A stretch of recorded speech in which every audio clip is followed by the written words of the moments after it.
I've been out of it. I haven't really sat down to make a YouTube video in about 2 weeks now since finishing my Viva, and getting back into it is just so difficult. So today I just thought I'd want to talk about how we can get back into the groove and get unstuck. So like I said, since finishing my Viva, I've taken things very easily. Even though I've been in the office and doing small tasks and things like that, I haven't really paid much attention to my YouTube. And that could be a good thing because taking a break is very important. But I am not the kind of person that like to take breaks. And I feel like once the consistency chain is broken, it's just so hard to go back and, start things again, especially YouTube. So even this video right now is taking so much of a push to get me started. So this is going to be quite an unstructured video because honestly, getting back into it, the first thing that you have to do is to just start and remember why you did it in the beginning. So as you guys know, I like making YouTube videos because that's the thing. After you take a break from something, you sometimes forget why you did it. And because my YouTube channel doesn't require any sort of external commitment, such as having sponsors or videos that I have to push out, the motivation always had to have come from within. You can apply this logic to anything, such as if you're working freelance, if you're a writer, or any sort of creative job, and you're just stuck. First thing that you have to do is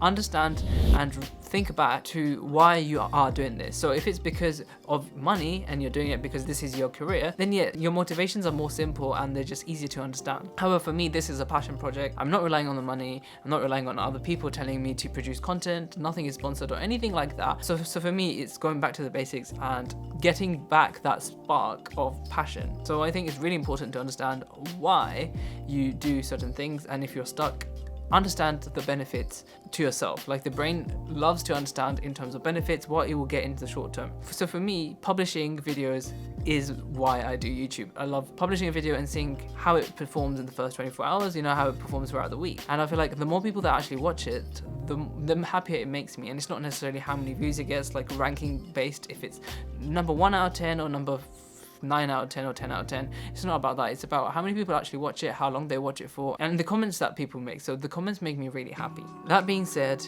it is not easy to get back into the flow of things. And so the second tip I would give in order to get back into the flow of things is to just do it. So whether it is writing a book and you haven't even written any words for a week, you just have to go with the flow, and your first few words back, or the first day back, in maybe if you've taken a break and you're going back to work, the first day is not going to be the same as the last day that you stopped. So you're not going to be productive, your motivations are not going to be there. It's about getting those first pages out the way. It's about getting that video that might not be the best performing video ever, but you just have to get it completely out the way because you have to gain the momentum again. It's a snowballing effect. When you're making a snowball, the first few rolls just do not build to the size of the snowball, but eventually as it rolls down the mountain or whatever, it becomes huge. And that's the snowball effect, and that's the compounding effect that all creatives and investors and people who like to see progress need to understand. So for me, it's very important in coming into the office every single day, because I know if I didn't do that and I just went out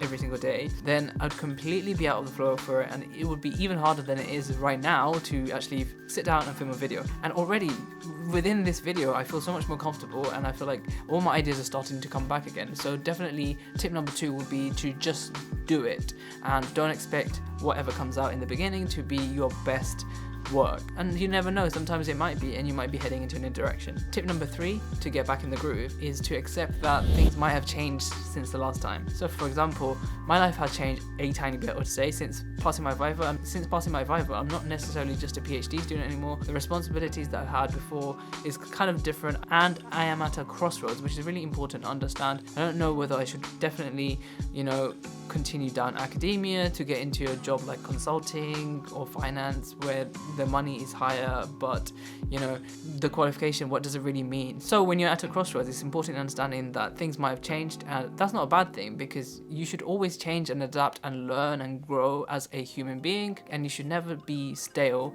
like bread, otherwise you will become useless. So maybe if you've taken a 2-week break, maybe a 4-week break, and you've kind of rediscovered yourself, you should apply this new rediscovery into your creative work. So for example, now my outlook on life is going to be slightly different from when I was just a PhD student. I want to make videos about maybe a struggling video content creator who is just passed their PhD and the world is their oyster and is looking towards what to do next, and share my journey because it might help lots of people in different circumstances, not just PhD, but in creative work too. So I feel like my videos always change, my direction always changes, but you always get me, a person that's always trying to improve, self-develop and grow, and to apply the knowledge and science principles that I've gained throughout my career or like throughout my education history, and just to put it in an easy to watch package, and hopefully you guys watch, you subscribe, and it just goes on from there and then. So that has been a short video about my kind of getting stuck in creative workflow and how I am trying my best to get back into it, and hopefully this video has given you some tips that you can apply to your life, whatever you're doing. Stay subscribed because I'm going to make a lot more videos about this kind of process, this kind of limbo of being a creative whilst life is changing and perspectives are shifting. And as always, thank you for watching.